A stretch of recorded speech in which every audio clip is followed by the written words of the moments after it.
오늘의 주요 뉴스입니다. 서울대가 조국 전 법무부 장관이 뇌물수수 등 혐의로 불구속 기소된 지 3년 5개월여 만에 교수직 파면을 의결했습니다. 조 전 장관 변호인단은 성급하고 과도한 조치에 유감을 표한다고 밝혔습니다. 윤석열 대통령이 싱하이밍 주한 중국 대사의 발언 논란으로 우리 국민들이 불쾌하고 있다고 지적한 가운데 대통령실이 중국 측의 적절한 조치를 기다리고 있다고 밝혔습니다. 하지만 중국은 우리 정부의 적절한 조치 요구를 사실상 거부했습니다. 문재인 정부의 핵심 정책이었던 태양광 등 신재생에너지 사업 추진 실태를 감사 중인 감사원이 강임준 군산시장 등 비위 혐의가 드러난 13명을 검찰에 수사 의뢰했습니다. 감사원 관계자는 추가 조사를 통해 수사 의뢰 대상이 더 늘어날 수 있다고 말했습니다. 서울 강남의 한 파출소장이 회식 자리에서 여경들에게 술을 따르게 하고 러브샷을 강요한 의혹이 불거져 대기 발령 조치됐습니다. 파출소장은 기억이 나지 않는다고 하지만 경찰은 사실관계 확인에 들어갔습니다.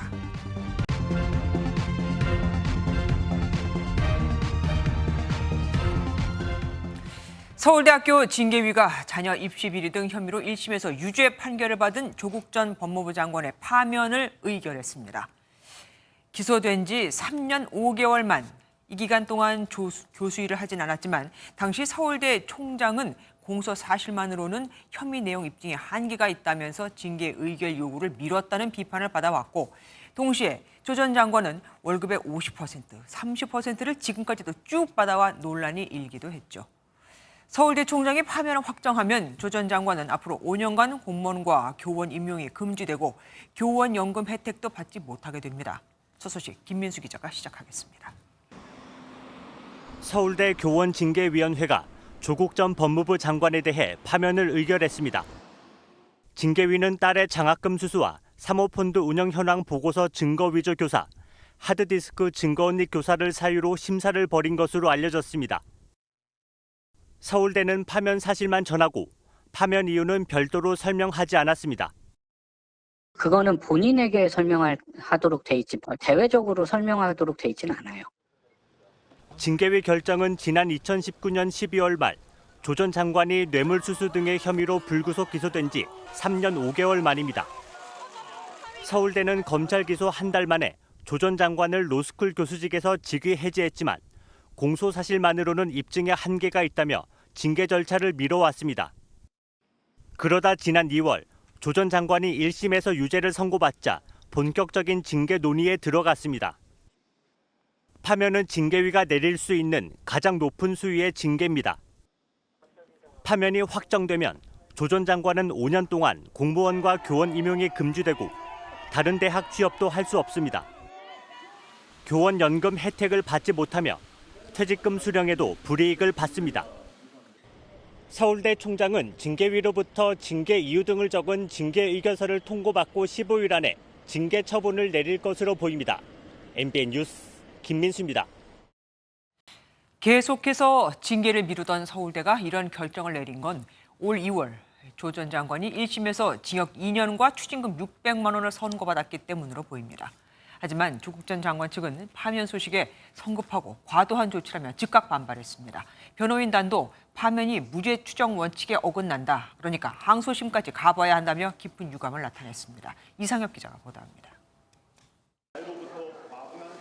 파면 결정이 발표되자마자 조국 전 법무부 장관은 자신의 SNS에 변호인단이 입장문을 올렸습니다. 조 전 장관 측은 오늘 서울대는 조 전 장관에 대하여 파면이라는 중징계를 내렸다. 변호인단은 서울대의 성급하고 과도한 조치에 깊은 유감을 표한다고 밝혔습니다. 또 조 전 장관 딸에게 장학금을 준 노환준 교수도 1심 유죄를 받았으나 2심 판결이 나올 때까지 부산대는 징계 결정을 보류했다며 서울대 조치에 유감을 표했습니다. 앞서 변호인단은 서울대의 무죄 추정의 원칙에 따라 법원의 최종 판단이 내려지기 전까지는 징계 절차를 보류해달라고 요청했습니다. 조 전 장관은 자녀 입시 비리와 딸의 장학금 명목 600만 원 수수 혐의, 유재수 전 부산시 경제부시장에 대한 감찰 무마 혐의가 유죄로 인정돼 올해 2월 1심에서 징역 2년을 선고받았고 검찰과 조 전 장관 모두 항소해 2심 재판이 진행 중입니다. 조 전 장관 측은 명예를 회복하기 위하여 즉각 항소하여 이 결정의 부당함을 다툴 것이라며 소송 의지를 밝혔습니다. 조 전 장관의 변호인은 파면 통지서를 받으면 교원소송심사위원회에 소송심사 청구를 할 것이라며 청구 결과에 따라 서울행정법원에 행정소송을 낼 것이라고 답했습니다. MBN 뉴스 이상엽입니다.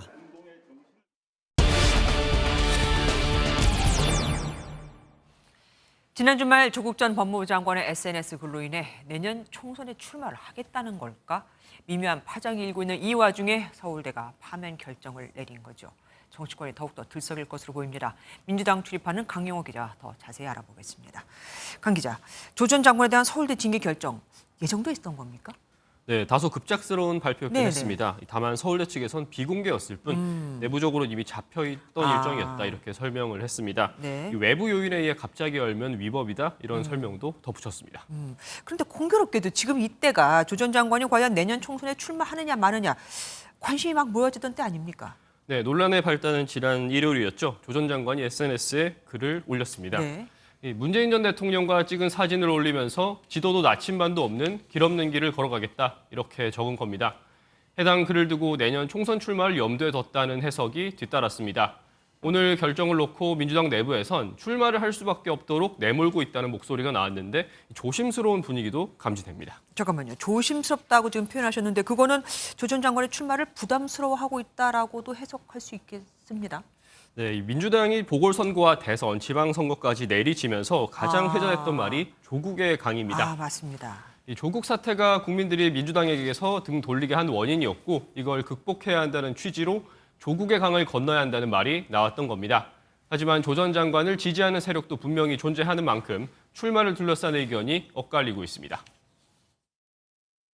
만약에 민주당에 입당해서 출마한다라고 한다면 조국의 늪에 빠져가지고 민주당이 아주 총선에서 굉장히 큰 악재로 작용할 거라고 보여지고요. 지금 윤석열 정권의 어떤 심판에 있어서 그 결정적인 역할을 할 수 있는 사람이라고 하면은 너는 정치적 공간을 다 열어줘야 된다. 민주당 소속으로 출마하는 것에 대해 선을 긋는 듯한 발언도 나왔습니다. 제일 큰 전제 조건은 민주당과 무관하게 독자적으로 나간다라고 하는 게 거의 모든 사람들의 공통된 의견입니다. 입당조차 하지 않는다라고 하는 것을 결론은 총선에 도움이 될지 안 될지 이것부터 계산하고 있는 거네요. 네, 아무래도 그럴 수밖에 없습니다. 조 전 장관 역시 그 부분을 고민하고 있는 것 같은데요. 네. 최근에 조 전 장관과 통화했다는 민주당의 한 의원은 조 전 장관이 상황이 워낙 복잡해서 연말까지 어떤 결정도 밝히지 않겠다고 하더라는 말을 전했습니다. 그러면서 선거 상황에 따라선 민주당이 오히려 손을 뻗을 수 있다는 얘기도 덧붙였습니다. 그런데 조 전 장관은 지금도 재판이 진행 중이잖아요. 그런데 출마의 문제는 없겠습니까? 네, 조 전 장관 지난 2월 1심에서 징역 2년을 선고받았습니다.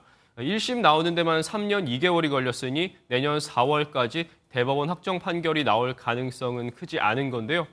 형이 확정되기 전이라면 법적으로 출마할 수 있습니다.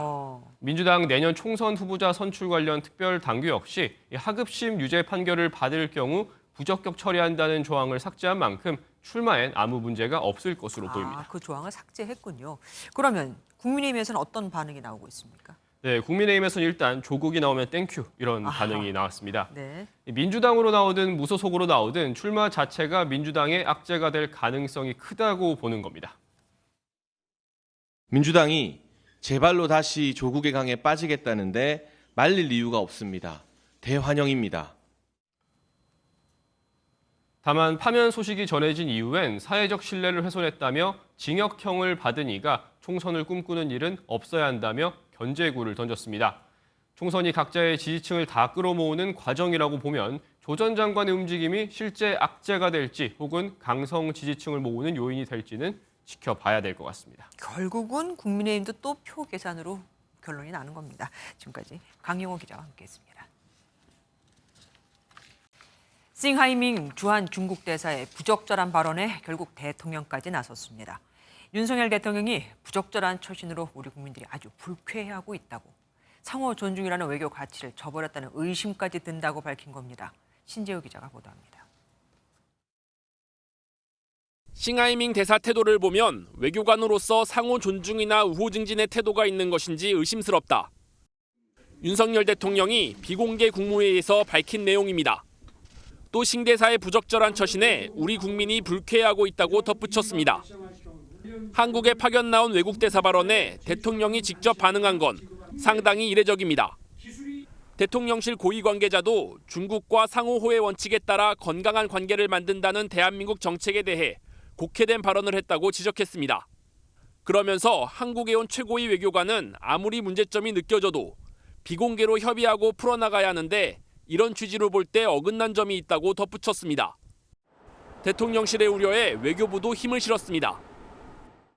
매우 부적절한 언행으로 국내 정치에 개입하는 내정 간섭에 해당될 수도 있는 만큼 이에 대해 엄중한 경고와 강한 유감을 표명한 것입니다.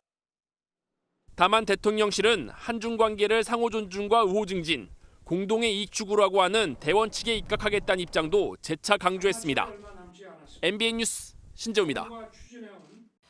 중국 정부도 연일 강경한 자세를 보이고 있습니다. 관영 매체 명의로 미국에 베팅하는 건 도박꾼 심리라고 힐난한 데 이어 싱하이밍 주한 중국 대사를 조치해달라는 우리 정부의 요구도 사실상 거부했습니다. 고정수 기자입니다. 중국 정부는 외교부 정례브리핑에서 싱하이밍 주한 중국 대사에 대한 한국 정부의 적절한 조치 요구에 뚜렷한 입장을 내지 않았습니다. 대사의 직무 행위이기에 대대적으로 부각할 화제가 아니라는 취지를 재차 밝혔습니다. 사실상의 거부 의사입니다. 辛海明大使同韩方各界人士广泛接触交流是其职责所在，目的是增进理解、促进合作，维护和推动中韩关系发展。韩方针对辛海明大使同韩在野党党首李在明会见交流所做的反应， 싱하이밍 대사의 관광지 무료 숙박 의혹을 고려한 듯 일부 언론의 사실과 다른 인신 공격성 보도가 유감스럽다는 언급도 같은 맥락으로 읽힙니다. 중국 정부가 싱 대사에 대한 소환, 교체 등의 조치를 할 의사가 없음을 외교적으로 밝힌 셈인데 이보다 앞선 관영 매체의 보도는 더 노골적이었습니다. 중국 공산당 기관지 인민일보 계열 환구시보는 사설에서 한국의 외교를 두고 미국에 베팅하는 건 급진적인 도박꾼 심리이자 매우 비이성적이라고 평했습니다. 미중 불균형을 택한 한국 외교는 자존감이 높지만 민감하고 의심스러우며 연약하고 미숙하다고까지 주장했습니다. MBN 뉴스 고정수입니다. 한중 갈등으로 비화한 싱하이밍 주한 중국 대사의 베팅 발언에 미국도 끼어들었습니다. 한국은 독립적인 주권 국가라면서 중국이 압박 전술을 쓰고 있다고 한 겁니다. 제3국이 두 나라 사이 갈등에 참여하는 건 이례적인 일이지만 사실 미국 편을 들지 말라고 중국 측에서 대놓고 나오니 가만히 있기도 힘들 겁니다. 이어서 최은미 기자가 보도합니다. 싱하이밍 대사의 발언을 보복 조치로 보느냐는 질의에 미국은 내정 간섭을 지적했습니다. Look, on the first question, I mean,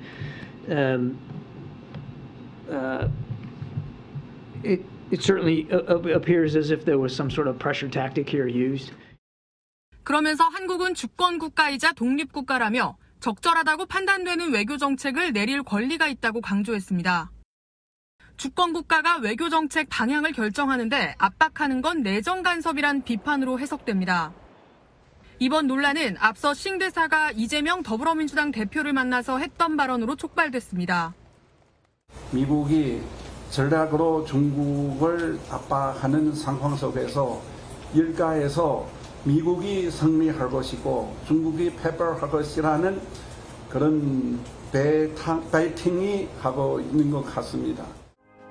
미국은 한국을 영내뿐 아니라 전 세계에서 훌륭한 동맹이자 친구라고 강조했는데 동맹 간 균열을 막으려는 의도로 해석됩니다. MBN 뉴스 최은미입니다. 한중 관계가 심상치 않습니다. 서로 참지 않고 강대강으로 그냥 치닫고 있으니까요. 뉴스추적에서 조경진 정치부 외교안보팀장과 더 알아보도록 하겠습니다. 조 팀장, 네. 중국 입장 앞서 봤지만 싱하이밍 중국 대사를 오히려 더 감쌌습니다. 싱하이밍 대사 발언에 대해 사과는 해야 하지 않겠느냐, 이게 우리 정부의 일종의 시그널에 있었는데요. 네네네. 중국은 사실상 사과가 아니라 오히려 그 반대의 기류를 보여주고 있죠. 네, 그러면 오히려 중국 입장은 중국이 우리가 하고 싶은 얘기를 싱하이밍 대사를 통해서 한 거다, 이렇게 해석해 볼 수도 있겠습니다.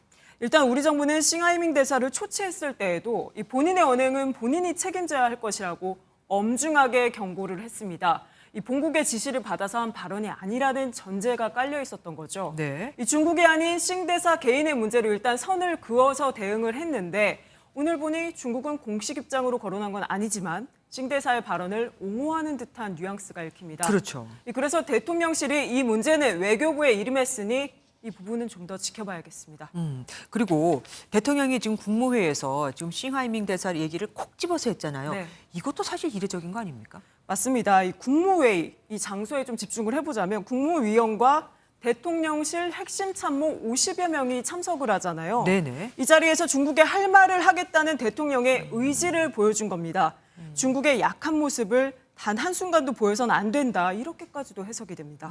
그런데 우리가 의장국으로 지금 연내에 한중일 정상회담을 추진하고 있기도 하잖아요. 네. 이래 갖고 이게 가능하겠습니까? 사실 그래서 난항이 예상이 됩니다. 한미일 동맹을 강력하게 맺은 윤석열 정부가 이 중국에 특별히 공을 들여야 하는 지금 이 시점에서 계속해서 스텝이 좀 꼬이는 네. 상황입니다. 이 외교부 실무진들은 한중 간 소통을 이어가고 있다고 말은 하지만 이번 일은 야당과도 얽혀 있는 만큼 이 실타래가 더 엉망진창으로 꼬여 있습니다. 단순히 외교관 한 명이 야당과 손을 잡고 벌인 일로 치부하기엔 일이 너무 커진 거죠. 그렇죠. 외교부에서도 이런 상황은 처음이라는 이 반응에 의견이 분분합니다. 이쯤 되면 우리가 싱하이밍 중국 대사를 강제 추방해야 되는 거 아닙니까? 지금까지 보면은 사실 굉장히 입이 거칠잖아요. 이런 상태로 가서는 뭐 중국과 우리나라 사이에서 좋기는커녕 전혀 도움이 안 될 일만 생길 것 같아서 말입니다. 외교관의 역할을 제대로 못하고 있다 이렇게 보여지고 있는데 과연 추방이 쉬울지 이 상황에서는 결정이 쉽지가 않습니다. 물론 비엔나 협약 구조에 따라서 페르소나 논 그라타, 외교적 기피 인물로 지목이 되면 이 당사자는 그 어떤 해명을 할 수가 없습니다. 그리고 72시간 내에 짐 싸서 한국 떠나야 합니다. 하지만 지금 같은 분위기에선 싱하이밍 대사를 추방을 하면 이 대사 개인이 아니라 중국을 향한 선전폭으로 비춰질 여지가 큽니다. 이 중국에서 가만히 있을 리도 없죠. 또 내일 일본에서 한미일 안보실장 회의가 열리기 때문에 중국의 심기는 더 불편할 겁니다. 결론은 추방이라는 카드를 우리가 쓴다면 중국도 가만히 있지는 않을 겁니다. 하긴 그 1998년인가요? 그 러시아가 우리 측 인사를 추방해서 우리도 또 똑같이 한 일이 있었으니까 똑같이 또 이게 반복될까 봐 걱정된다 이거군요. 알겠습니다. 지금까지 조경진 팀장과 함께했습니다. 태양광을 포함한 신재생에너지 사업은 지난 문재인 정부의 대표적인 사업이었죠. 감사원이 관련 사업 추진 실태에 대한 중간 감사 결과를 발표했는데 그야말로 천태만상이었습니다. 조건에 미달하는 부적격 업체와 계약을 하거나 허위 기술 평가서를 만들고 심지어 한 중앙부처 행시 동기들은 특정 업체에 특혜를 주고 나중에 이 회사 대표로 취임까지 했습니다. 이런 걸 해먹었다고 하죠. 여기엔 지자체, 시장도 포함됐습니다. 권영범 기자가 보도합니다. 민간주도 국내 최대 규모인 충남 태안군의 태양광 사업단지입니다. 개발 당시 부지의 3분의 1이 용지 전용이 어려운 목장 용지였는데 전용이 가능한 잡종지로 변경됐습니다. 소관부처인 산업통상자원부 A 과장과 행정고시 동기인 B 과장이 권한에 없는 유권 해석을 만들어준 겁니다. A 과장은 퇴직한 뒤 이 시행사의 대표이사로 취임했고 B 과장 역시 이 회사 협력업체 전무로 재취업했습니다. 이 과정에서 해당 부지는 공시지가만 100억 원이 올랐고 시행사는 허가 지연이자 45억 원을 아낀 데다 목장용지 원상복구 비용 7억 8천만 원도 면제받았습니다. 비리는 이뿐만이 아니었습니다. 군산시가 사업 우선 협상 대상자 선정 시 군산시장의 고교동문이 대표이사인 업체에 특혜를 줬다는 게 감사원 판단입니다. 이 업체가 연대 보증 문제를 해결할 의지가 없어 다른 금융사를 찾느라 더 비싼 금리를 조건으로 자금 약정을 체결했고 이에 따라 향후 15년간 예상되는 이자 손해만 110억 원에 달합니다. 감사원은 강임준 군산시장 등 13명을 직권남용과 사기, 보조금법 위반 등 혐의로 검찰에 수사 요청했습니다.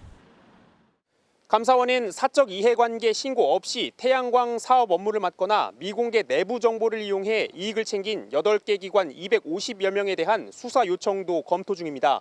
MBN 뉴스 권용범입니다. 지난해에만 민간단체에 지급된 정부나 지자체 보조금은 무려 5조 4,500억 원에 달합니다. 특히 지난 정부에서 이 보조금은 무려 2조 원 가까이 증가했죠. 이 보조금들이 허투루 쓰였다는 의혹이 끊임없이 쏟아져 나오자 윤석열 대통령이 1억 원 이상이 지급되는 곳은 다 검증하라고 지시했습니다. 납세자에 대한 사기 행위나 다름이 없다면서요. 황지원 기자가 보도합니다. 한 소비자 관련 단체는 2021년 정부로부터 사업지원금 2억 9,400만 원을 받았습니다. 당시에는 집행 내역에 대한 회계 검증을 안 받아도 됐지만 내년부터는 같은 지원금을 받으면 외부 회계법인 등의 검증을 받아야 합니다. 정부가 회계 검증을 꼭 받아야 하는 지원금 기준을 3억 원 이상에서 1억 원 이상으로 대폭 낮춰 검증 대상 민간단체 사업을 현재 9천여 개에서 4배 늘렸기 때문입니다. 이 같은 시행령을 개정하는 국무회의 자리에서 윤 대통령은 보조금 비위를 사기에 빗댔습니다. 납세자에 대한 사기 행위이고 미래 세대에 대한 착취 행위입니다. 그러면서 부정사용이 적발되면 사업자뿐만 아니라 담당 공직자들에게도 책임을 물을 것이라고 경고했습니다. 이미 부정사용액 314억 원이 적발된 가운데 윤 대통령은 보조금을 원점에서 다시 따지라고 말했고 대통령실은 알려진 축소 규모인 5천억 원보다 더 감소할 수 있다고 밝혔습니다. 무사 안일에 빠져 관행적으로 집행되어 온 것은 아닌지 통렬히 반성해야 합니다. 윤 대통령은 취약계층과 헌신하는 초급사관 그리고 부사관에게 혈세를 더 쓰겠다고 밝혀 예산 효율화가 급선무임을 강조했습니다. MBN 뉴스 황지연입니다. 전장년 지하철 탑승 시위를 벌였던 곳이죠. 여기 협력단체가 보조금으로, 그러니까 국가 세금으로, 국민 세금으로 지난해 대선에서 민주당 이재명 대표 선거운동 등을 벌였다는 의혹이 제기됐습니다. 국민의힘은 보조금법 위반 혐의로 수사 의뢰를 검토하고 있습니다. 안병수 기자가 보도합니다. 송영길 후보를 도와라. 전국 장애인 부모연대 전현직 서울지회장 A씨와 B씨가 지난해 지방선거 당시 서울지회 단톡방에서 독려한 내용입니다. 이 단체의 회장 C씨는 대선 직후 지회장들에게 이재명 후보가 아쉬운 패배를 했다며 새로운 대통령에게 힘들지만 긴 싸움을 해야 할 것 같다고 언급합니다. 국민의힘 시민단체 선진화특위 제4차 회의에서 드러난 내용입니다. 전국 장애인 부모연대는 전장연의 협력단체. 현재 회장이 전장연의 상임 공동대표이기도 합니다. 21년 민주당 경선과 22년 대선 지방선거 때 전국 장애인 부모연대 서울지회에서 조직적으로 선거운동을 국민의힘은 이 단체가 받은 보조금 규모를 조사하는 한편 보조금법 위반에 대해 수사 의뢰를 검토하겠다고 밝혔습니다. 경찰은 한편 전장현이 서울시로부터 받은 1,400억여 원의 보조금 가운데 일부를 불법 시위 등에 썼다는 의혹에 대해 수사에 착수했습니다. MBN 뉴스 안병수입니다.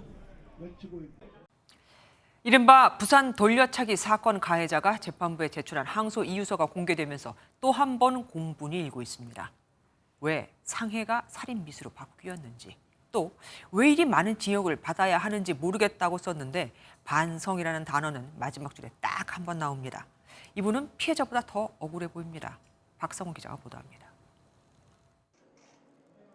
부산 돌려차기 사건 가해자가 1심 판결 이후 재판부에 제출한 항소 이유서입니다. 당시 살인미수 혐의로 징역 12년이 선고됐었는데 생각보다 많은 형량을 받아서 정신이 번쩍 들었다고 했습니다. 그러면서 착각과 오해로 일면식도 없는 사람에게 묻지마 상해를 가한 것에 잘못을 느끼고 있다고 썼습니다.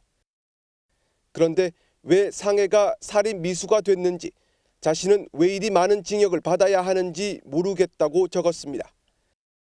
검찰에 대한 불만도 드러냈습니다. 성폭력을 저질렀을 것이다라는 식으로 짜맞추기 수사를 했다며 공권력을 남용한 것 같다는 표현까지 했습니다. 진심으로 반성을 하고 있는지 아직도 의문입니다. 여전히 피고인은 영구적으로 사회와 격리될 필요성이 있다고. 항소 이유서에 피해자도 언급했습니다.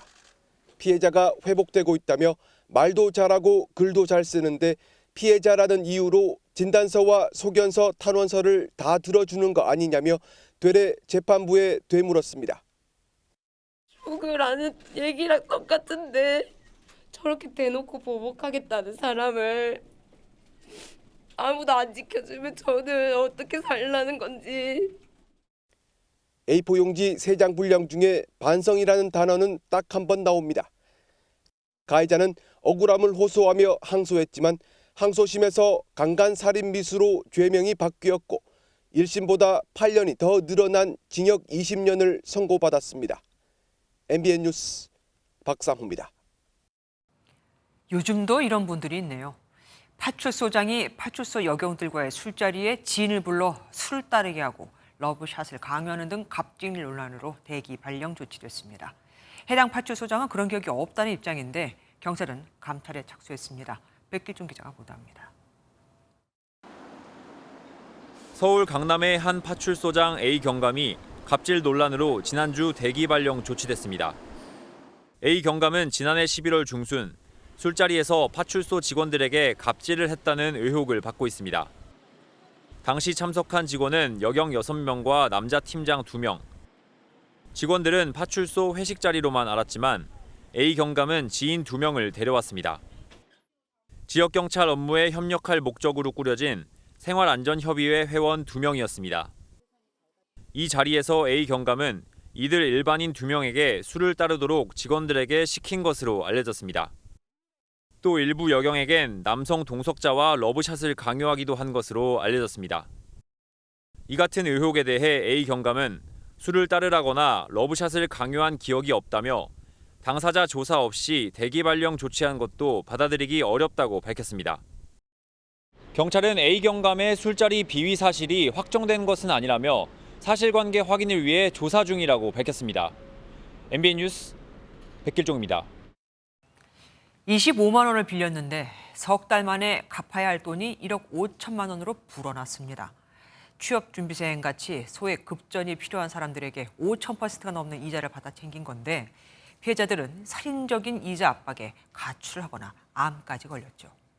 하지만 이런 방법 덕에 이들은 하루에 1억 원 가까이씩 챙겼고 명품의 슈퍼카를 몰고 다녔습니다. 장진철 기자가 보도합니다. 22만 원 먼저 보내드리면 안 될까요? 안 되지. 넌 연신 오후 됐으니까 넌 따따블이야. 30만 원이야. 인터넷 소액대출 사이트를 통해 빌린 25만 원이 3개월 뒤에 1억 5천만 원으로 늘었습니다. 법정 이율의 250배인 연 5,000%가 넘는 이자에 하루 2번 더해지는 연체료 때문입니다. 상환 약속일로 일주일이 지나는 순간 온갖 협박이 시작됩니다. 대출 시 확보해놓은 가족과 직장 동료에게 수배 전단지를 만들어 뿌리는가 하면 갓 태어난 아이 사진을 이용해 협박까지 합니다. 애들이 인큐에 마스크를 쓰고 있는 정말 비싼 사진인데 그걸 가지고 제 지인들한테 보내서 태어나자마자 죽을 거라고. 강원경찰청은 불법 사금융 범죄를 저지른 일명 강실장 조직 123명을 붙잡아 총책인 29살 장모 씨 등 10명을 구속했습니다. 자금관리, 상담, 인출 등 각자의 역할을 분담하고 행동강령에 따라 철저하게 가명을 사용하며 지금까지 확인된 피해자만 131명인데 대부분이 소액대출이 필요한 20, 30대 취업준비생이나 가정주부, 영세 상인들이었습니다. 살인적인 이자 압박에 시달린 50대 가장은 가출에 숨어 지내고 30대 여성은 유산에 이어 자궁암까지 걸렸습니다. 반면 2년간 500억 원을 번 사채 조직은 명품의 고가의 스포츠카를 타고 월세 1,800만 원짜리 고급 아파트에서 호화 생활을 누렸습니다. 경찰은 검거 현장에서 현금 1억 원을 압수하고 범죄 수익금 30억 원에 대해 추징 보전을 신청했습니다. MBN 뉴스 장진철입니다. 배우 진예솔 씨가 만취 상태로 운전을 하다 가드레일을 2차례나 들이받고 잠들어 버렸습니다. 진 씨는 자숙하겠다는 입장을 했는데요. 요즘 차 사고가 많죠. 서울 북아현동에서는 택시가 지나가던 행인을 덮친 뒤 연쇄 추돌 사고를 내고 전복되는 일도 있었습니다. 엔진룸에서 화재가 발생해 큰일 날 뻔했다네요. 이시열 기자가 보도합니다.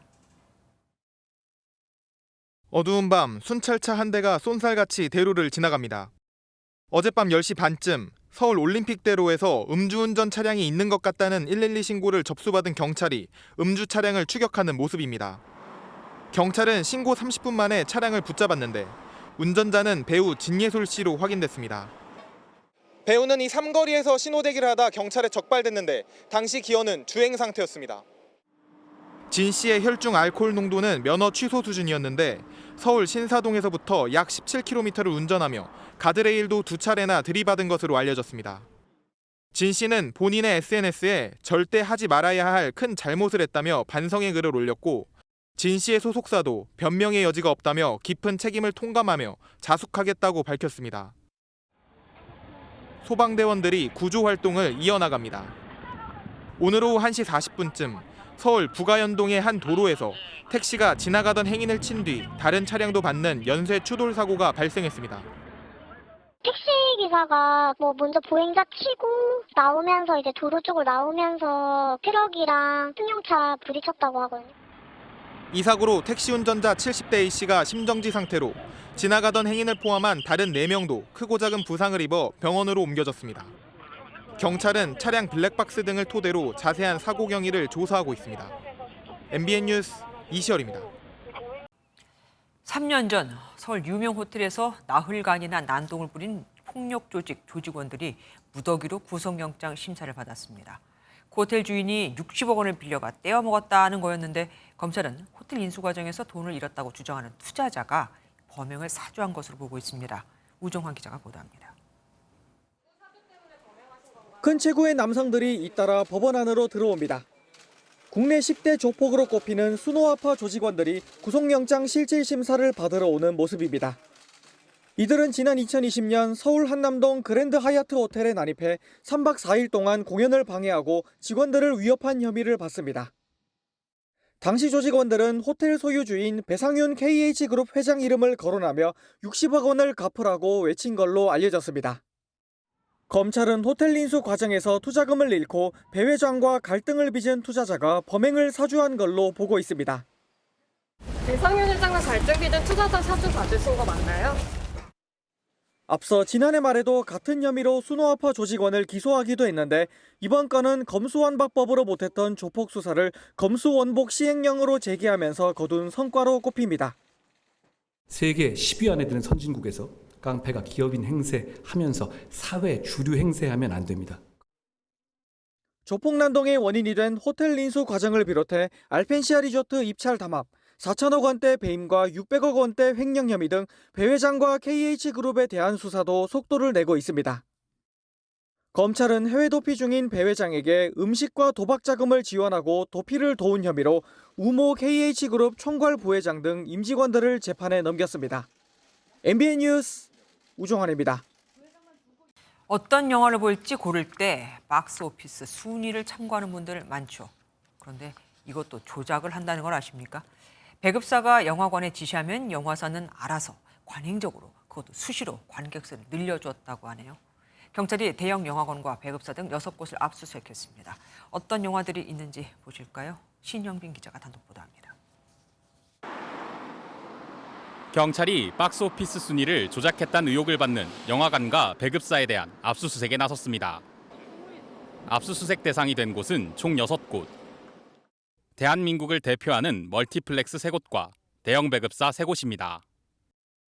이들은 관객 수를 허위로 조작해 박스오피스 순위를 뒤바꾸며 영화진흥위원회의 업무를 방해한 혐의를 받습니다.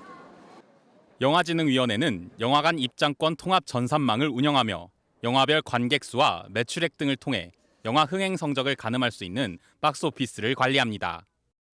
집계는 멀티플렉스와 같은 영화 사업자가 전산망에 자료를 전송하는 방식으로 이뤄지는데 이 과정에서 사람이 없는 새벽에 상영된 영화를 매진 처리하는 식으로 관객 수를 부풀렸다는 겁니다.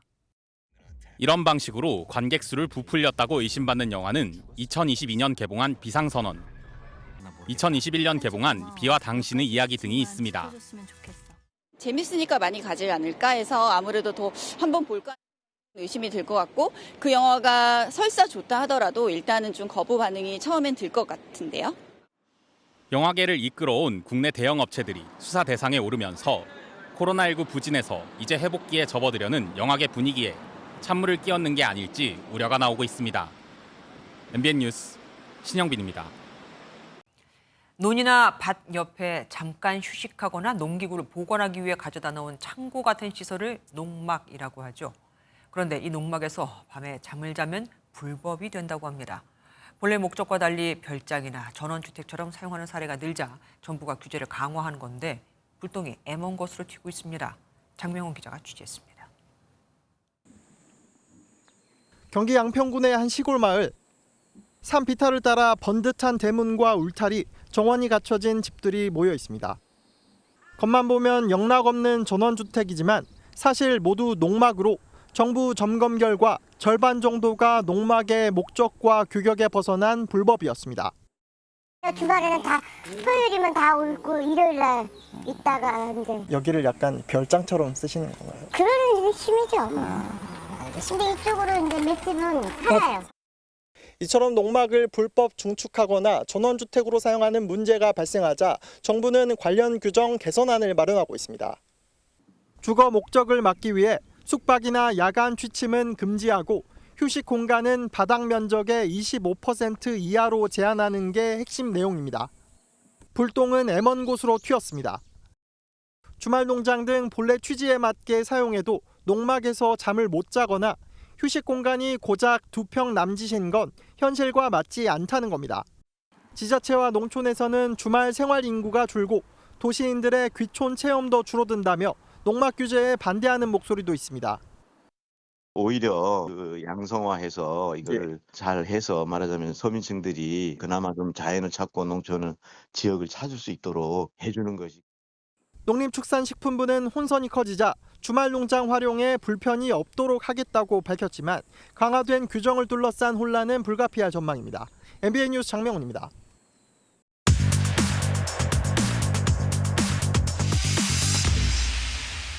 사회기자임 정태용, 한범수입니다. 첫 번째 키워드입니다. 네. 갑자기 뭐 맨홀에 왜 빠지죠? 제보 사진 보면 걱정이 좀 일어날 겁니다. 보시죠. 네. 길거리 맨홀인데 뚜껑에 뭐 돌 빨래판이에요? 뭐 이런 걸 얹어놨어요? 비슷하네요. 빨래판이랑. 네. 건축 자재입니다. 제가 뜬금없이 저기 왜 있죠? 자, 뭘 가리고 싶었는지 현장에 가서 살짝 치워봤습니다. 구멍이 뻥 뚫려 있네요. 네. 뚜껑이 부서져 있었던 건데 꽤 깊거든요, 지금? 싱크홀 같기도 하죠. 네, 지하로 빨려 들어갈 것 같기도 하고요. 깊이가 어림잡아 5m 정도 됩니다. 떨어지면 크게 다칠 수 있는 높이죠. 섬찟해요. 저 이런 건 빨리빨리 처치해줘야지, 당연히. 지금 보기만 해도 놀랐는데. 스마트폰 하느라 땅바닥은 안 쳐다보는 행인. 유모차 끌고 가는 엄마, 거동이 불편한 어르신이 계속 지나갔습니다. 자칫 사고 날까 봐 가슴 졸이게 됐습니다. 맨홀 주변에는 경고 표시가 아예 없습니다. 라바콘, 그러니까 안전 고깔은 제 역할을 하지 못하고 이렇게 엉뚱한 데 버려져 있습니다. 여기니까는 급하게 출근하는 사람들이 많을 텐데 이렇게 뭐 자세하게 밑에 못 보고 지나갈 수가 있을 것 같거든요. 저렇게 안일하게 조치해 놓은 게 도대체 누굴까요? 네, 경기도 고양시 담당자들이 저렇게 처리했습니다. 주민민원회, 언론사 취재까지 들어오니 내일 맨홀 뚜껑 교체할 계획이다 이렇게 밝혔습니다. 지금은 안전장치를 보강해 놓은 상태라고 또 그렇게 해명했습니다. 아직은 왜 파손되는지 여부까지는 확인을 못했는데 일반적으로 보도에 설치된 맨홀이 파손되는 이유는 차량 통행이 이루어지기 때문으로 뭐 길바닥에 구멍이 뚫려 있는지 저희가 매번 탐지 작업을 하면서 다닐 수는 없잖아요. 그렇죠. 지자체가 알아서 잘 좀 빨리빨리 처리해 주길 바랍니다. 맞습니다. 다음 내용입니다. 자, 볼까요? 네, 카페 손님인 척 뭘 했다는 거죠? 일단은 영상부터 볼까요? 네. 영상 나오고 있죠. 카페 야외 좌석에 손님 2명이 앉아 있고요. 네. 네, 지나가던 남성이 이들 주변에서 걸음을 멈추고 차에선 또 누가 내리고 있어요. 그렇죠. 이런 얘기 중인 둘이 이제 나오거든요. 네. 그래서 얘기 중인 도중에 지켜보던 카페 손님이 기습적으로 이들에게 다가가고요. 또 다른 손님과 근처에 숨어있던 남성까지 현장을 덮칩니다. 이거 보면 체포작전, 잠복수사 이런 거랑 비슷해 보이거든요. 맞습니다. 카페 손님들이 잠복 중인 경찰이었고요. 네. 접선 중이던 저 둘은 지난해 약 4개월간 강남 소재클럽에서 여성 손님들에게 마약을 판매한 마약 사범이었습니다. 이 중 공급책 A씨는 당시 징역 1년을 선고받기도 했는데 출소 후 곧바로 저렇게 또다시 접속을 시도하다가 붙잡힌 거죠. 정리를 좀 해볼까요? 붙잡힌 2명 중 1명이 마약 공급책 A씨고 다른 1명은 클럽에 유포했으니까 클럽 직원이다 이렇게 그렇죠. 볼 수 있겠네요. 네. 네, 압수한 마약 양이 얼마나 됐나 이것도 좀 궁금합니다. 신체 등을 수색해 보니까 대마와 필로폰 등 100명 정도가 투약할 수 있는 마약이 나왔습니다. 100명. 네. 감옥 갔다 와서도 정신 못 차리다가 딱 걸린 그런 상황입니다. 그렇죠. 경찰이 어떻게 알게 된 건가요? 지난해 이미 잡혔던 이들의 클럽 인플루언서 손님 1명이 실토하면서 수사에 물꼬가 트이게 된 거죠. 네. 인플루언서의 핸드폰 포렌식을 통해 가지고 MD를 잡았고 MD를 통해 가지고 그 상선과 첩보를 입수해 가지고 검거를 하게 되었습니다. 상선을 계속해서 저희가 추적 중이고. 자, 이들과 거래에서 잡힌 손님들 중에는요. 구독자 80만 명의 SNS 인플루언서부터 시작해서 모델, 전문직 종사자의 부인까지 아주 다양했습니다. 정부의 마약과의 전쟁이 마치 게릴라전처럼 끝나지 않고 이어지고 있습니다. 그렇습니다. 마지막까지 한번 볼까요? 뭐 어디서 귀신이 나왔어요? 영상 바로 볼게요. 네. 네, 차 타고 가는데 네. 방음 터널 위를 한번 볼까요? 저 진짜 귀신인 줄 알았어요. 네. 뭐 외계인이에요, 뭐예요? 시설 점검하는 기술자 같기도 하죠. 경찰이 정체를 알아봤습니다. 다름 아닌 인근에 사는 중학생이었습니다. 아니, 중학생이 저기를 왜 올라가요? 이상하죠? 네. 노을 지는 하늘 잘 보고 싶어서 올라갔다고 합니다. 방음 터널 옆에는 사다리가 있는데 잠금 장치가 없어서 쉽게 오를 수 있었다고 합니다. 해당 중학생 그냥 풀려났습니다.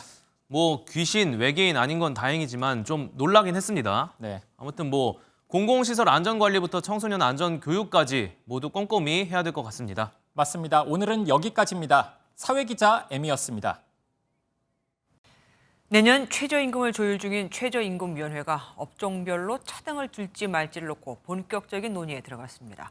사실 업종별 차등은 1998년 최저임금법이 도입될 그 당시 딱 한 번 적용된 적이 있었습니다. 33년간은 없었던 거죠. 노동계와 사용자 간 입장차가 워낙 커서 어떻게 결론이 나더라도 후폭풍이 만만치 않을 거라는 우려가 벌써부터 나오고 있습니다. 박유연 기자가 핵심 쟁점을 짚어드리겠습니다. 윤석열 대통령이 대선 과정에서부터 운을 띄운 최저임금 차등 적용. 최저임금 인상에 대해서도 지역별, 업종별 차등 적용에 대한 전향적인 검토가 이제 좀 시작이 되어야 할 것 같습니다. 최저임금 차등에 가장 적극적으로 목소리를 내는 쪽은 소상공인들입니다. 인건비가 제일 커요. 전기세도 감당 안 하는 못하는 상황인데 얘가 적극 찬성이 아니라 무조건 뭐 10%, 2만% 찬성이죠. 5년 새 50% 가까이 오른 최저임금, 그 무게는 대기업과 동네 가게 사장님이 느끼기엔 천지차이라는 겁니다. 반면 어느 업종에서 일하더라도 똑같은 물가를 감당하는 노동자 입장에선 차등이 차별로 바뀐다는 반박이 나옵니다. 뭐 한 달에 월세 나가고 뭐 생활비 쓰고 식비 쓰고 이러다 보면은 적금을 들 수 있는 게 별로 많이 없다고. 최저임금이 4차 전원회의에서도 노동계는 같은 우려를 나타냈습니다. 특정 업종에 부분 적용할 경우 저임금 업종에 낙인 효과가 있을 것이다. 최저임금은 모든 노동자, 특히 저소득 취약계층 노동자들에게 생명줄과도 같습니다. 최저임금위가 주 2회 회의를 열고 논의의 속도를 내는 만큼 35년 전 딱 한 번 적용됐던 업종별 임금 차등이 내년에 부활할지 여부도 조만간 결론날 것으로 보입니다. MBN 뉴스 박영입니다. 요즘 햇빛이 강하죠. 덩달아 자외선도 걱정입니다.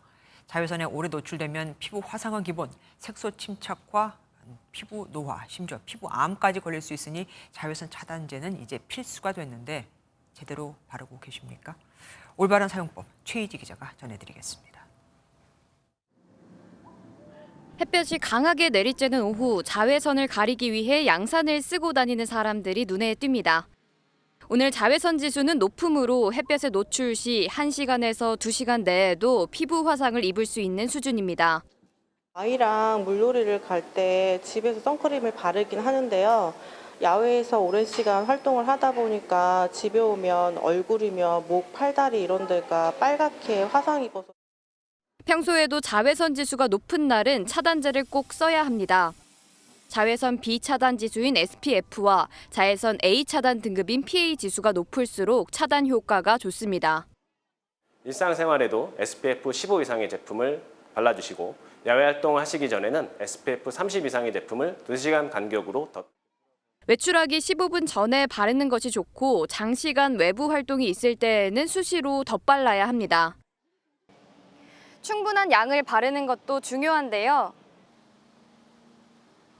적정 양은 이처럼 500원 동전 크기 정도입니다. SPF 수치가 크거나 PA 등급이 높은 제품을 선호하지만 민감한 피부에는 자극을 일으킬 수 있어 피부 상태에 맞는 걸 고르는 게 더 중요하다고 전문가들은 조언합니다. MBN 뉴스 최희지입니다.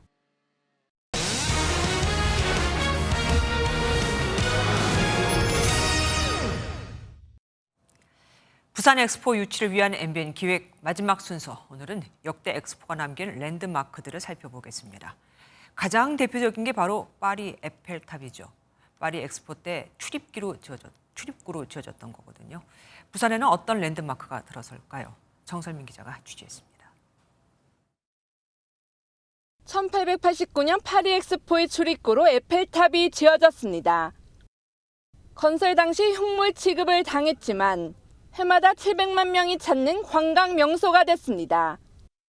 Tout le monde participe à nos 130 ans. Demain, il faut préparer la Tour Eiffel pour les JO parce qu'il faut qu'elle dure encore au moins 130 ans. 엑스포는 도시마다 랜드마크를 남겼습니다. 1893년 시카고에는 세계 최초의 대관람차를 선보였고 2021년 두바이에는 210m 높이의 세계 최대의 대관람차가 위용을 뽐냈습니다. 뉴욕에 들어선 대형 지구본 조형물은 할리우드 영화 속 단골 배경이고 오사카의 태양의 탑은 일본 만화에 자주 등장해 익숙한 곳입니다. 그렇다면 부산에는 어떤 랜드마크가 들어설까요? 지금 마련된 마스터 플랜 상으로는 랜드마크를 따로 짓지는 않습니다. 다만 양국 모두의 높이 43m 저장소에 쌀 대신 데이터를 저장하게 되는데 이곳이 상징적인 공간이 될 전망입니다. 전통적인 항만을 재개발을 해서 엑스포 부지로 쓴다고 하는 것 자체가 또 엑스포의 취지에도 맞는 것이고. 개최가 확정되면 새로운 랜드마크를 구상할 가능성도 여전히 있습니다. 높고 넓고 크고 이런 것이 문제가 아니고 어떤 컨텐츠를 담느냐가 되게 중요한 것 같아요. 우리가 보여주고 싶은 비전, 앞으로 미래에 대한 예측. 부산의 역사를 담으면서도 첨단 기술을 뽐낼 랜드마크가 탄생할지 주목됩니다. MBN 뉴스 정설민입니다. 부산시와 MBN이 2030 부산 세계 박람회 유치를 위한 홍보 협력 업무 협약을 체결했습니다. 서울 중구 매경미디어센터에서 열린 협약식에서 MBN은 엑스포의 성공적인 유치를 지원하기 위해 부산시와 손잡고 다양한 뉴스 보도와 기획 제작에 나서기로 했습니다. 온라인 쇼핑몰과 오프라인 쇼핑몰, 지난해 어디가 더 많이 성장을 했을까요? 코로나19 등으로 고전을 면치 못했던 오프라인 쪽이 더 매출이 늘었습니다. 오프라인에만 있는, 그러니까 체험형 매장으로 변신하고 있는 덕입니다. 테니스 의류 매장 내부에 테니스 코트를 만드는 식으로 말이죠. 이현재 기자가 다녀왔습니다. 선생님의 지도에 맞춰 아이가 테니스 라켓을 휘두릅니다. 여러 번 실패 끝에 공을 넘기는 데 성공하자 코트엔 경쾌한 소리가 번집니다. 언뜻 봤을 땐 평범한 실내 테니스장 같아 보이지만 사실 이곳은 백화점 테니스 용품 매장 내에 설치된 곳입니다. 직접 테니스 용품을 사용해 볼 수 있을 뿐 아니라 강습까지 받을 수 있으니 소비자들은 긍정적인 반응입니다. 직접 보고 입어볼 수 있으니까 체험하면서 테니스에 대해서 더 알아볼 수 있으면 많이 이용할 것 같습니다. 매장을 아예 게임 속 공간처럼 꾸미거나 풋살장이나 롤러장을 설치한 대형마트도 있습니다. 장 보러 온 고객들의 아이들을 겨냥해 만든 건데 체험 공간 때문에 일부러 찾아와 장을 보는 사람들도 있습니다. 보통 마트를 오면은 이제 저희 부모들은 장을 필요한 거 보니까 괜찮은데 아이들은 심심해 하잖아요. 지난번 여기를 한번 왔는데 여기 롤러장이 있어서 좋겠다 싶어서 오늘 일부러 여기로 와서. 이런 공간들은 오프라인 매장들이 온라인 쇼핑과의 경쟁에서 살아남기 위해 세운 하나의 생존 전략입니다. 생존 전략이죠. 시장에서 살아남기 위해서는 압도적인 그 매장 경험을 제공해야 돼요. 이커머스에서 줄 수 없는 어떤 독특한 체험이라든지 힐링이라든지. 손쉽고 간편한 온라인 쇼핑에 맞서 경험과 체험으로 고객을 사로잡으려는 오프라인 유통업계의 변신은 당분간 계속될 것으로 보입니다. MBN 뉴스 이현재입니다. 통신 3사가 중간 요금제를 비롯해 청년, 노년 등 기존보다 저렴한 상품을 내놓았지만 통신비에 대한 소비자 부담은 여전합니다. 이 때문에 최근 알뜰폰 수요가 크게 늘고 있습니다. 번호 이동의 절반 이상이 알뜰폰으로 옮겨가고 있을 정도입니다. 비용에 민감한 고객을 잡으려고 영원, 평생 요금제까지 출시되는가 하면 손쉽게 가입할 수 있는 전용 매장도 속속 생기고 있습니다. 유승호 기자가 취재했습니다. 서울의 한 알뜰폰 전용 매장. 고물가에 통신비를 아끼려는 소비자들로 최근 매장을 찾는 발길이 늘었습니다. 고객님들이 인지를 하고 계시고 찾아오시는 분들이 늘고는 있고요. 현재도 계속 그 사업자들의 입점 문의가 늘어나고 있는 상황이라서. 최근 알뜰폰 요금제를 찾는 소비자는 꾸준히 늘어 전체 이동전화 소비자의 20% 수준에 이릅니다. 알뜰폰으로 번호 이동하는 소비자는 절반을 넘었습니다. 여기에 이미 알뜰폰을 쓰는 사람 중 더 나은 혜택을 찾아 회사를 옮긴 환승 고객만 전체 알뜰폰 번호 이동의 60%에 달합니다. 이 때문에 업체들은 영원 요금제나 평생 요금제까지 내놓으며 고객 잡기에 나섰습니다. 근데 혜택만 크게 다르지 않다면 당연히 바꿀 것 같아요. 가격의 폭이 크니까 당연히 가격의 폭이 낮은 쪽으로 선택을 할 것 같아요.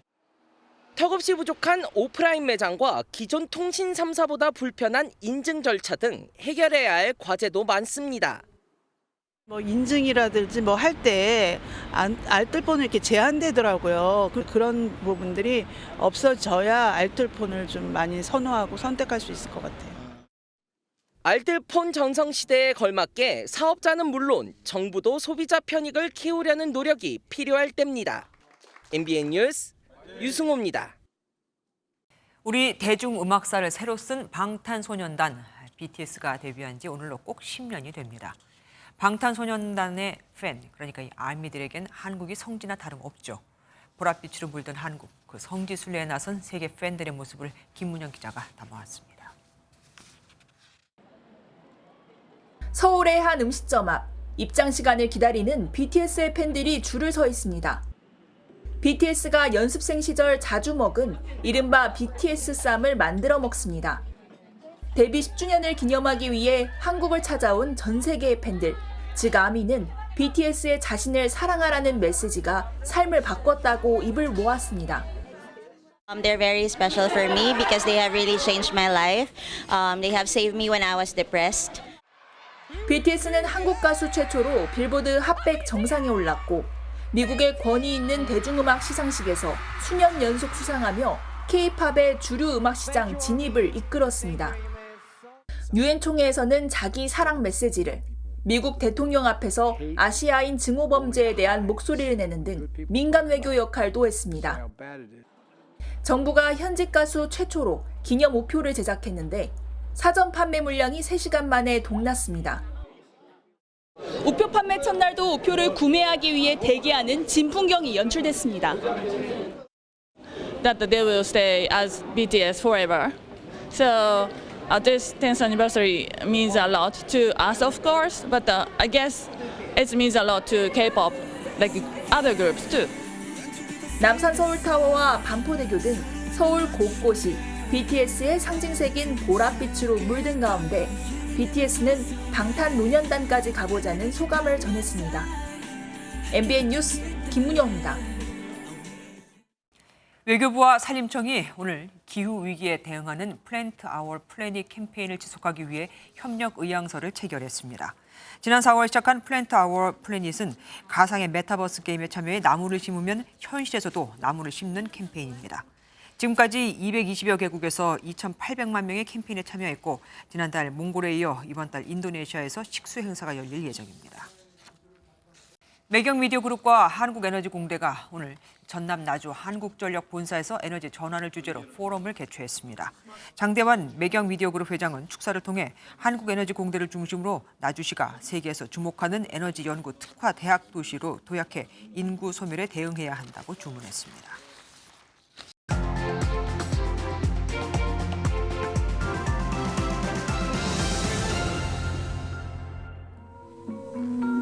일 차 세계대전 당시 독일과 프랑스를 오가며 스파이로 활동한 마타 하리. 네덜란드 국적의 평범한 여인이던 그는 파리 물랭루즈 무희로 지내며 상류층과 교류하고 이중 스파이로 암약하다 결국 체포돼 총살됩니다.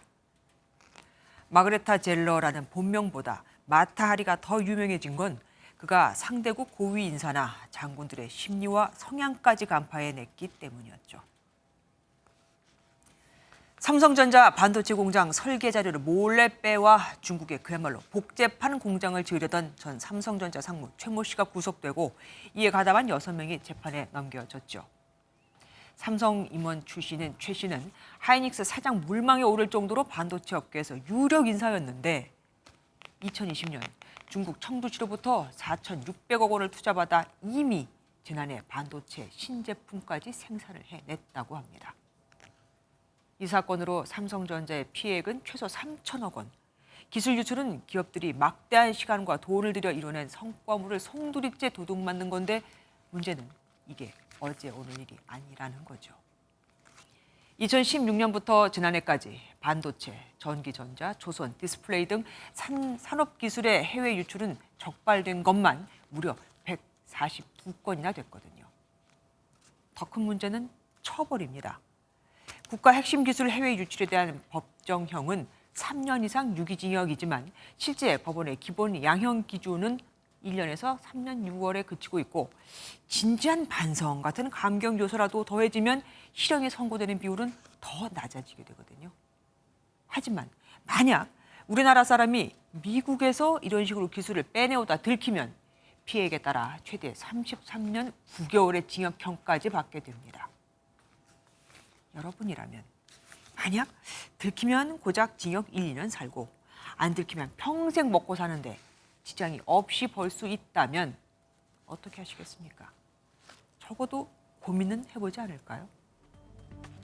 전 세계가 반도체 전쟁 중인데 투자하고 날밤을 새워 만든 우리 기술을 통째로 빼가는 이들도 물론 나쁘지만 그런 기회 아닌 기회를 엿보게 만드는 우리 법도 문제가 아닐까요?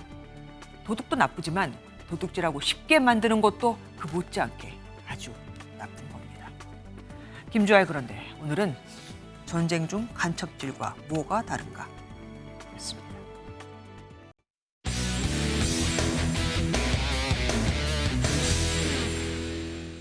스포츠 뉴스입니다. 여자 핸드볼 대표팀의 감동 실화를 바탕으로 한 영화 우리 생애 최고의 순간 기억하시나요? 여자 핸드볼 대표팀이 오는 9월 항저우 아시안게임에서 다시 우생순 신화를 노립니다. 새 외국인 사령탑과 함께 본격적인 훈련에 들어갔는데요. 강재목 기자가 현장에 다녀왔습니다.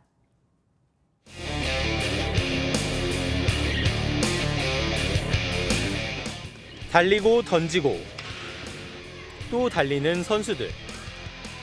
끊임없이 서로의 위치를 바꿔가며 다양한 패스를 주고받습니다.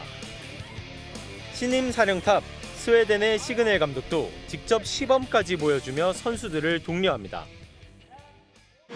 Jump here. Try to put your arm up as early as possible. And now I'm in the air. I'm jumping. I can only shoot. 대표팀의 우생순 재현을 위해 시그넬 감독은 공격보다 수비를 강조했습니다. And also Asian Games, we need to have a strong defense because we want to have different alternatives. So it's more difficult for the opponents to. 아직은 어색한 한국어지만 선수들과 친해지기 위한 노력만은 진심입니다. Kombe, Moshisoyo, Kombe, and 안녕하세요. 지난해 아시아 선수권 대회 전승 우승과 함께 대회 6연패를 달성한 대표팀. 다가오는 아시안 게임에서는 아시아 1강으로서의 면모를 공고히 할 방침입니다. 각오를 좀 남다르게 훈련하고 있고, 그다음에 이제 얼마 남지 않은 기간 동안에 저희가 똘똘 뭉쳐가지고 다시 한번 여자 핸드볼이 강하다는 걸 보여드리겠습니다. 새 출발을 알린 시그네로. 금빛 담금질은 이미 항저우를 향하고 있습니다. MBN 뉴스 강재묵입니다.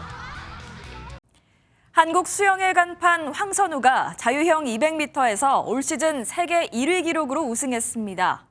광주에서 열린 전국 수영 선수권 대회 자유형 200m 결승에서 황선우는 1분 44초 6일의 기록으로 우승을 차지했습니다. 200m에서 올 시즌 세계 1위 기록을 쓴 황선우는 내일 자유형 100m에 출전합니다. 대기 불안정으로 현재 곳곳에 소나기가 내리고 있습니다. 오늘 늦은 밤까지 동쪽 지역을 중심으로는 최대 40mm의 소나기가 지나겠습니다. 또 내일 오후부터 밤사이 다시 소나기 소식이 있습니다. 특히 경북 내륙을 중심으로는 시간당 50mm 안팎의 장대비가 쏟아지겠고요. 곳에 따라서 돌풍과 벼락, 우박이 떨어지는 곳도 있어서 주의하셔야겠습니다. 내일 전국에는 구름만 지나겠습니다. 서해안과 강원 산지는 짙은 안개가 끼면서 이슬비가 내리는 곳도 있겠습니다.